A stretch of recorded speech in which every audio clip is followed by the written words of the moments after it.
Well, I would like to make things right the first time. So often they have errors and I need to make corrections. And the same is true for our providers. Hello, everyone. I'd like to approach the topic today of addendums. I'm Shannon DeConda, and the thing about addendums are there are no clear-cut rules except how to create them. What isn't clear is what services can we create addendums for? What are the guidelines on how far back addendums can be made? Those are the gray areas that circle addendums, for which we need to have policies within our organizations. And those policies need to be adhered to not only by the providers when they create the addendums, but also by us and you, the auditors, as you audit the records and review those addendums. Now, we know the basics of the rules about addendums when they're created. It has to be separate from the original note, and it has to be initialed and signed by the creator of the addendum and dated the date the addendum was created. So those are the basic rules of how to create an addendum. Now let's talk about those gray areas I created. Now, how far back can a provider go and create an addendum? So the grayness that's there is Medicare as our gold bench standard doesn't really have a rule on how far back we can go. We've kind of always said that if the provider can remember she had on a orange shirt with a white sweater with a beautiful NamUs logo, then of course, then the provider could make an addendum. You would be best to have some type of a policy within your organization. Now, we've tended to err on the side of if the claim's already posted and already dropped, then it could have the error of a smell of fraud if the provider is then posting an addendum.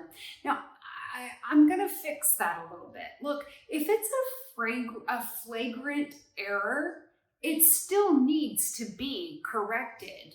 If the note says it was the right arm and it was obviously the left, those errors need to be corrected.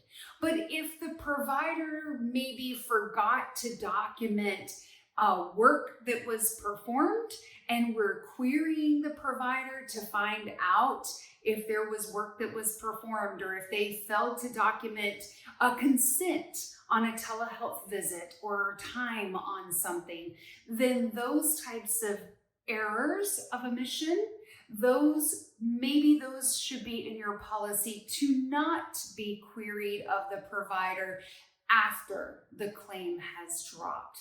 Now that goes into our second question. What queries of addendums should be allowed and what shouldn't? Tailoring also into what services should we allow addendums for and not. So there's no rule by CMS or OIG or anyone else on what addendums are allowed or not allowed for. So again, you could addend a critical care service, even though that is one of the most high-ranking services that are performed, especially in the E&M world, or even a level 5, or as I mentioned, a telehealth service. So what if our provider documented a telehealth service? It was documented that the video was used. It was documented to everything that I needed, except the provider failed to document that consent was obtained. And the provider says, look, I clearly remember I consented this patient. I just failed to document. I consented the patient. Can we allow that provider to addend the note? You have to remember, we did a session not too long ago on a video about intent versus the mechanics of the code. Intent of addendums is a provider is just like us. Human error happens. And that is why an addendum is allowed. An addendum is allowed to allow a provider to correct human error and allow the physician to add additional information. So should we penalize the provider and not allow the provider to addend a record simply because it's a consent? So my frank and earnest answer is no, we shouldn't penalize the physician. If our provider is willing to say, I remember that patient, she had on an orange shirt and a white sweater with a beautiful Namus logo, I remember that crazy girl, then we should allow the provider to document that addendum. So the intent here is, what is the intent of the addendum? Why are we creating an addendum? If the addendum is being created as a mere intent to increase the level of service or increase the billable only, then anytime we're doing that, that's inappropriate. However, if it's a one-off, if we don't have a trend, if we don't have a pattern, that's what we look for. As an auditor, our job supersedes the one-off. That's not what we're looking for. That's a rarity.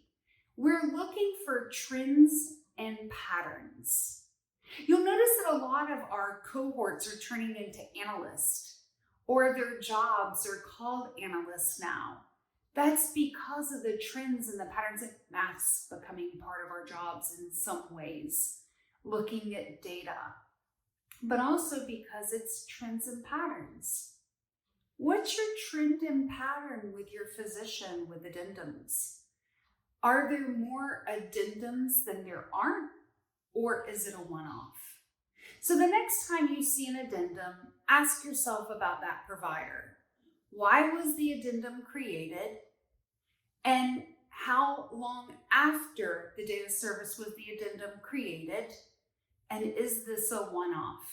I think that will have a better opinion of why the addendum should or should not be counted, and then make sure you have a good policy. Vet that policy, have compliance weigh in, and make sure it is a good all-around policy, not just for the auditing team or the compliance team, but also to work well for your physician team as well and your provider team as well. And with that, I think we have a wrap on today's video. So don't forget, post your comments and feedbacks, and I'll see you next time. Have a great day.